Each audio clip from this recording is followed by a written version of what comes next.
बस ठीक है, just go to the next slide and the next slide and the next slide. Primary objective of this trial was to compare the weight loss between sleeve and bypass at 5 years in morbidly obese patient, and the secondary objective was to see the resolution in the comorbidity changes and the impact on the quality of life, overall morbidity and mortality. There is very few randomized controlled trial studies, and these studies having very limited, which is having the long-term data. So material matters. These studies are based on the multi-center, multi-surgeon, and this is open-label randomized clinical equivalence trial studies conducted between 2008 to June 2010 in Finland, involving the 3 hospitals, Turku, Vaasa, and Helsinki University Medical Center. And the final 5-year follow-up was completed in October 14, 2015. And 240 patients was included in this trial, and they were assigned into 2 groups, RYGB and LSG, and they were randomized by the closed envelope method after getting the ethical committee clearance and written informed consent from all the patients. The inclusion criteria are BMI more than 40, BMI more than 35 with significant comorbidity like diabetes, hypertension, OSA, dyslipidemia, and arthrosis. Age was included 18 to 16 years, and patient had undergone previous successful instituted and supervised but failed adequate diet and exercise program. The exclusion criteria are BMI more than 60, significant psychiatric disorder, binge eating disorder, active alcohol and substance abuse disorder, having active gastric ulcer disease, and with difficult GID and a large headed hernia, and patient having the previous bariatric surgery has been excluded from this study. So let's start with the definition of outcome measure. Weight loss in this was defined as in this study was considered through the percentage of excess weight loss, and it is defined as a initial weight minus follow-up weight divided by initial weight minus ideal weight for BMI 25 multiplied by 100. Post-operatively, obesity-related comorbidity was defined as persisting, improved, and resolved. Persisting, same as preoperatively, improved if there is a reduction in the medication of doses, and resolved, there is no more need of medication. That decision was taken by the endocrinologist visit. So definition of diabetic remission. As per the American Diabetes Association criteria, complete remission was defined if the HbA1c was achieved less than 6% and fasting blood sugar was less than 100. Partial remission was considered when HbA1c come to less than 6.5 and fasting blood sugar range in the 100 to 125 milligram per deciliter, and both persist for at least 1 year duration in the absence of active pharmacological therapy. So definition of dyslipidemia remission. The decision to discontinue medicine was taken by the treating physician, and as per the European Society of Cardiology and European Atherosclerosis Society guideline, the LDL cholesterol less than 115.8 milligram per deciliter, and no dyslipidemic medication was defined as a dyslipidemia remission. So definition of post-operative complication were classified into major or minor. Major complication was considered when the morbidity resulted in death or reoperation, hospital stay extending more than 7 days, need of blood transfusion more than or equal to 4 units. Other complications are defined as a minor. The quality of life measured through Moore-Head adult quality of life score. It ranges from -3 to +3. Higher score indicating the better quality of life, consisting of 6 parameters: how the patient feel, how he can able to enjoy the physical activity, satisfactory social contact, able to work, easy to get out of sex, and the way he approaches the food. So each parameter was graded into 10 grading, and each grading was devised a score. So the maximum score the patient get is +0.5. On aggregations, the maximum score comes to +3, and minimum score comes to -3. So pre-operative evaluation was done by the multidisciplinary team involving the endocrinologist, dietitian, surgeon, and the psychiatric evaluation was only done if required. Upper GI endoscopy and USG abdomen was routinely performed in all cases, and all the patients got the treatment for H. pylori infection and gastric ulcer disease if detected. And symptomatic gallstone disease was considered for left coli along with bariatric procedure. Coming to the brief in the surgical technique for RYGB, they constructed the small gastric pause of 20 to 40 ml. BP limb consisted of 50 to 80 centimeter. GJ made in antiqualification by into-side anastomosis. Depending upon the surgeon preference, either they use 25 mm circular stapler or Pomeridian, or either they use the 3.5 mm blue load linear stapler for anastomosis and partially hand-swing method. Omentum they not divided routinely, and the alimentary limb they kept around 150 centimeter. JJ created with the linear stapler with white load cartridges, and common endotomy was either closed through suture or totally stapled using the blue cartridges. Leak test was performed each and every cases, and tissue was extracted using the plastic retrieval bag. For LSG, they used the 33 to 35 French calibration tube. Antrum was preserved in all cases. First fire was started at 4 to 6 centimeter proximal to the pyrolus, starting with the 2 sequential fire of green load stapler, followed by the 4 sequential fire of blue load stapler. There are two methods they followed depending on the surgeon choices. First method is like us. They first by mobilizing the greater curvature upward until the angle of face by mobilizing the greater omentum. In the second case, they first divided the stomach, followed by the division of the greater omentum. They used harmonic scalpel to control the bleeding from the short gastric vessels, or just coagulate the short gastric vessels. Is used for the retrieval of plastic retrieval bag, and perform the leak test in every cases. So coming to the statistical method, the sample was size was calculated on the basis of mean difference of excess weight loss at 1 year between the bypass and sleeve, to considering the power of study around 90% and considering a dropout rate of 10%. Association between category variables was calculated with the Pearson side test and Fisher exact test. Normally distributed continuous variable was calculated through independent sample t test, and non-normally distributed variable was calculated through Mann-Whitney U test. P-value was less than 0.5 was considered statistically significant. So the SAS system for Windows version 9.2 was considered for the statistical analysis. So coming to the basic characteristics, when you see this column represent the sleep side and this column represent the bypass side. So the omen in the sleep side was 87, and in bypass was 80. Age was around 48.5, near about same in both the group. Weight was around 130. Here is 134.9, and BMI around 45.5. Here is 46.4. And these are the different comorbidity percentage, quality of life score, and the distribution of case among the each hospital participated in this trial. And they found there was no statistical difference between the regarding the demographics and the comorbidities. So basically, the author published 3 studies on this trial. First study depicting the preliminary results.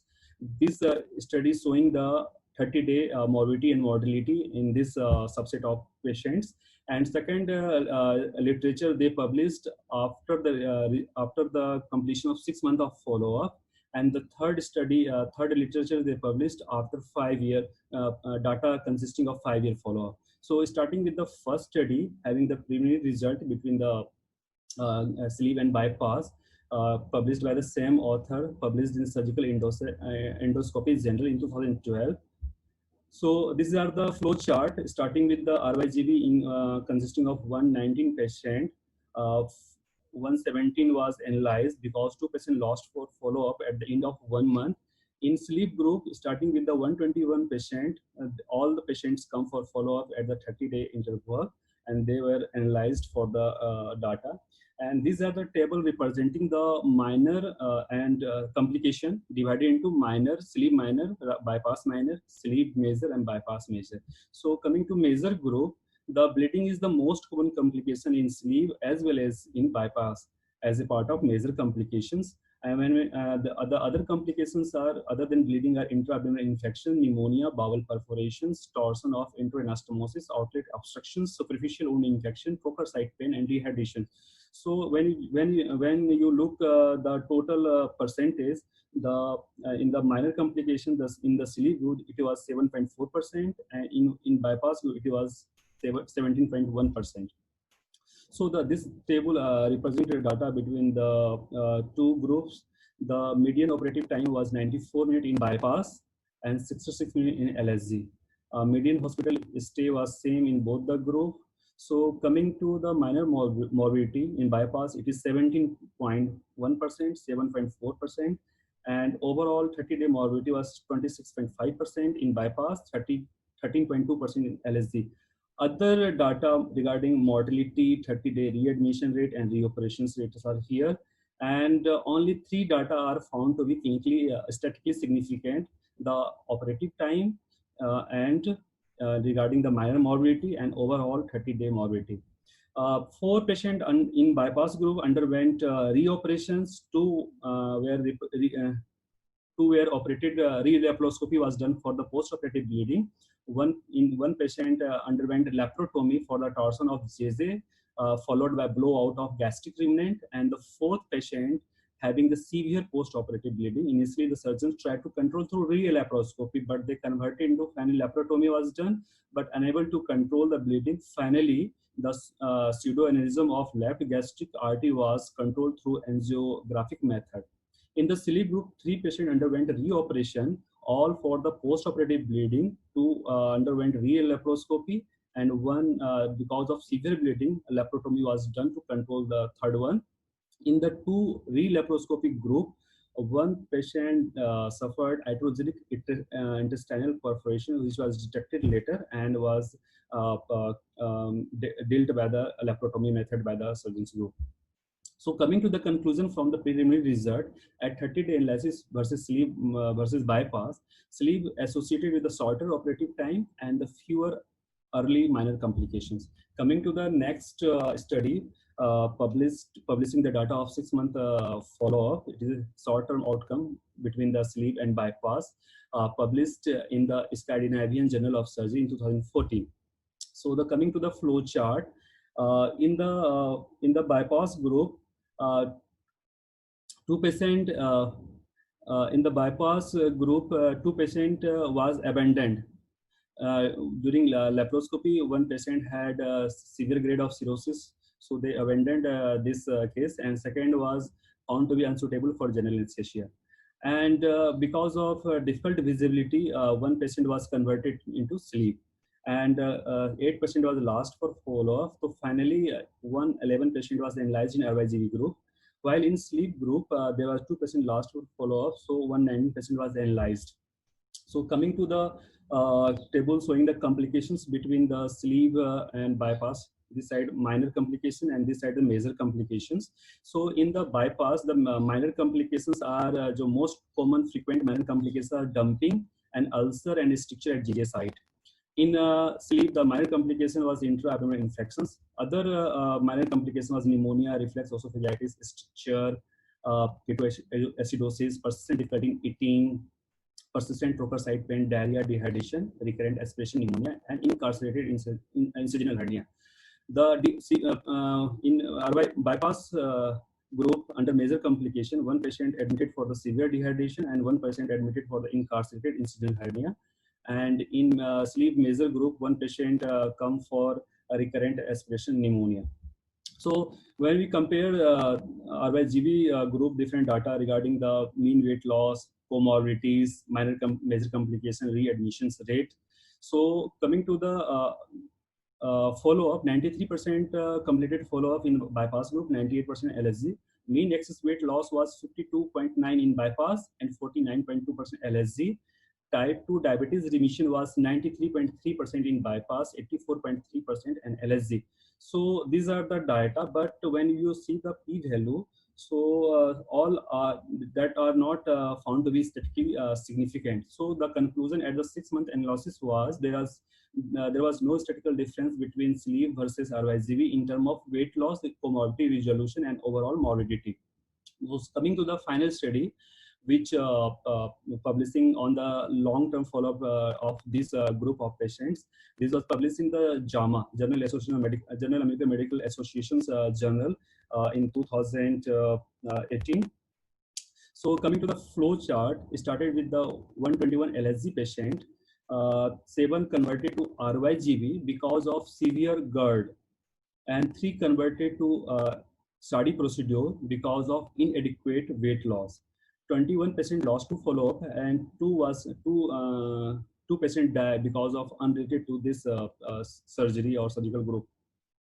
Starting with the 190% of RYGB, 20% lost to follow-up, 2 death was unrelated, and 2 procedure was abandoned, as I previously mentioned. So at finally, we have 98% for in LSG group for the primary analysis, and 95% in the RYGB group for the primary analysis. So coming to the table, this depicting the excess weight loss, percentage of excess weight loss when considered, all patient was considered. It was at 5 year, it was come to be 8.2%. So percentage excess weight loss difference between these two procedure at 5 year was 8.2%. Author also separately calculated the percentage excess weight loss in diabetic populations. So the difference at 5 year comes to 11.7%. Author also calculated the BMI for the sleep group, for the bypass group, and they compare each group, but the Phi value was found to be statistically non-significant. And also calculated BMI in the patient with diabetes. And when we see the P value, it also found to be statistically non-significant. Coming to the diabetes part, so the parameter used to study the diabetes are fasting glucose, glycated hemoglobin, glycemic status. So coming to the fasting glucose part, the P value is non-statistically significant. No differences was noted between the two procedures. When coming to glycemic status, complete remission, partial remission, reduction in the medication, no change in medications. When we see all this comparison, the P value is also found to be statistically non-significant. At 5 years, sleep gastrectomy was associated with 12.2% in cases in complete resolution, and in 25% in gastric bypass group. At 5 years, there was a complete resolution of diabetes. Coming to the dyslipidemia profile, so total cholesterol, LDL cholesterol, SDL cholesterol, all are the value are equated. And in total cholesterol, the P value in initial follow-up, 0.5, 1 year, 3 year, 5 year, they found to be clinically significant. But at 5 year, you can see the P value is 0.053, found to be clinically statistically non-significant. Only statistically significant data regarding was found with the LDL cholesterol at 0.5, 1 year, 3 year, and 5 year. Other parameters are found to be statistically not significant.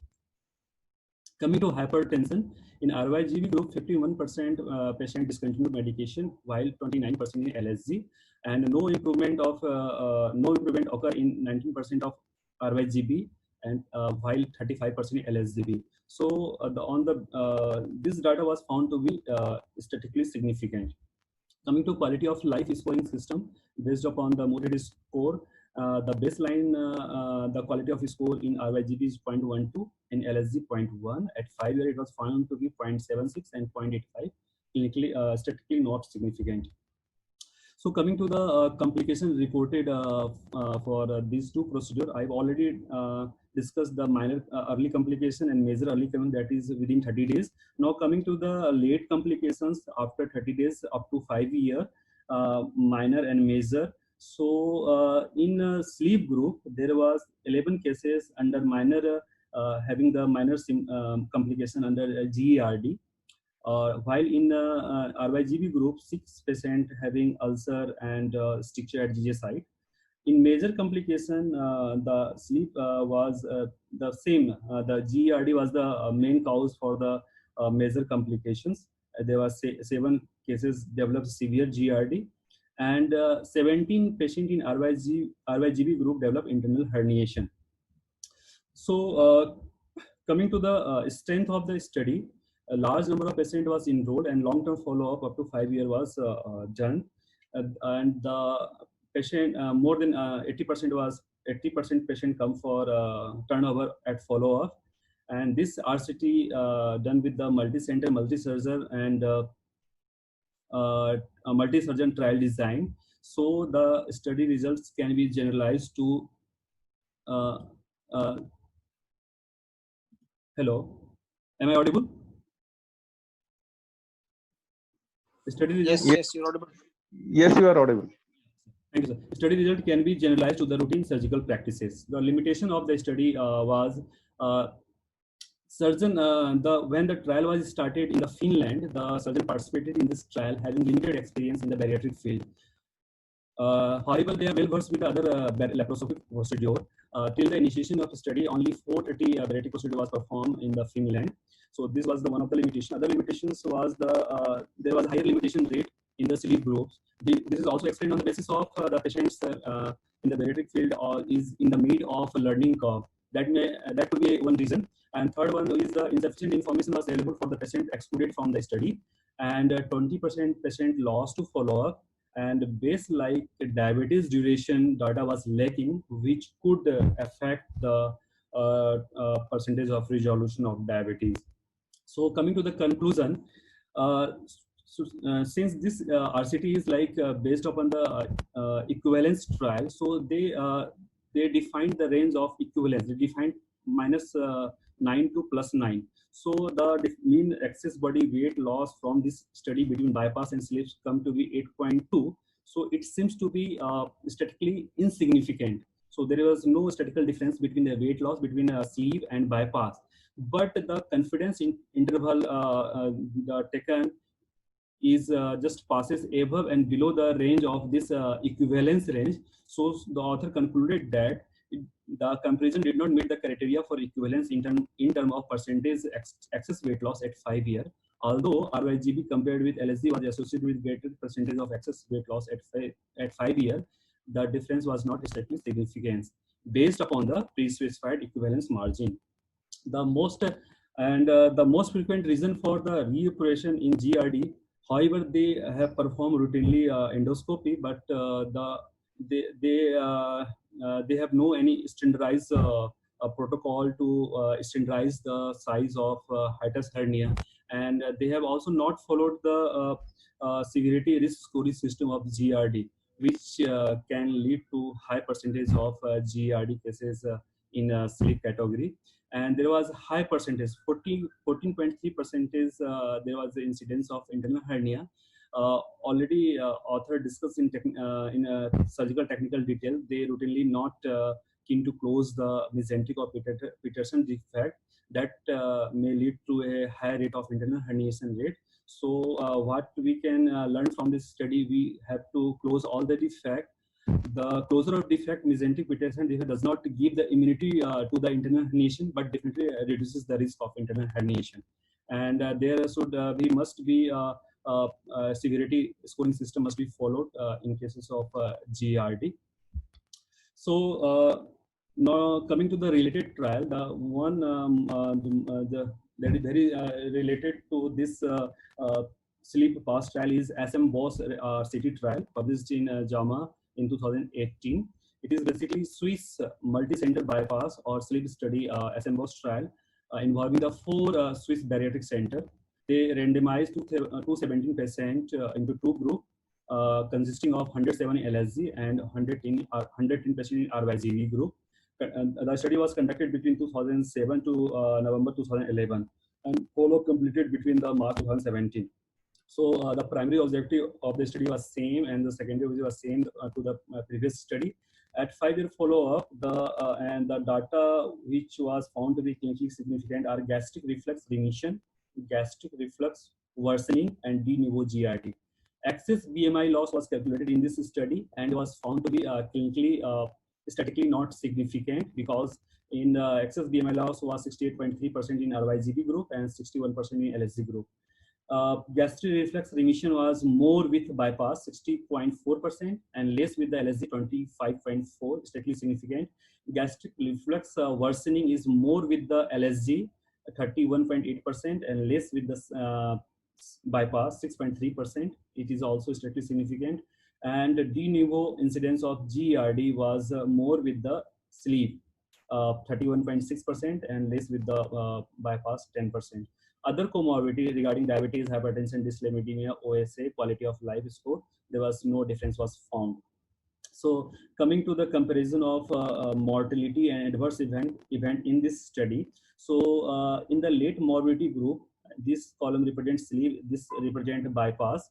So though 9 cases was converted into bypass due to severe GRD, and 5 patients out of there was 5 patient who had having the insufficient weight loss. 3 underwent BPD and 2 underwent RYGB, and 9 patients in the bypass group had developed internal herniation and severe dumping in 3 patients. Out of 2 out of 3 the pouch resizing was done, and in 1 out of 3 Your reversal. voice is gone. Hello. हाँ, आपकी आवाज चली गई थी बीच में. So यहाँ पे थे ना आप डंपिंग वाले पार्ट पे. 3 patient developed dumping. 3% developed dumping. 2 out of 3 underwent BPD, and 1 out of 3 underwent reversal. So, and 2 patients developed insufficient weight loss. Pouch resizing was done. So, coming to the percentage of total reoperation or intervention, 15. दीप थोड़ा mute कर लो.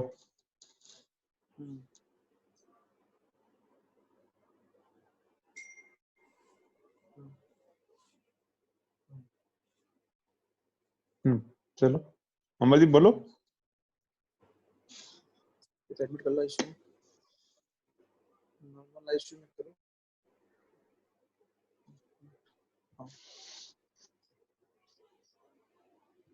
ठीक है ठीक है. You're audible. Yes, yes, carry on. Other study which is comparing the sleeve versus bypass versus OAGB. It is a prospective randomized comparative study for to see the weight loss and remission of comorbidity between these 3 subset of 3 group of patients. It's published in 2018 in Surgical Endoscopy by Pawar et al. And it includes 600 patients, which was divided into 200 in each group. And the follow-up rate was more than 90% for all the procedure. So coming to the operative detail in brief, in this study, the LSC was first file was done at 3 to 5 centimeter from the pyrolus, and 40 French boogie was used for the calibration. For the bypass, 6 centimeter long gastric pause over 36 French boogie was created, and the BP limb was kept 100 centimeter, alimentary limb was kept 150 centimeter, and mesenteric defect was not closed routinely. In MZB, the ratio of biliopancreatic limb was taken, and the ratio of biliopancreatic limb was taken 60% versus the entire length, and it was come in between BP 200 to 350.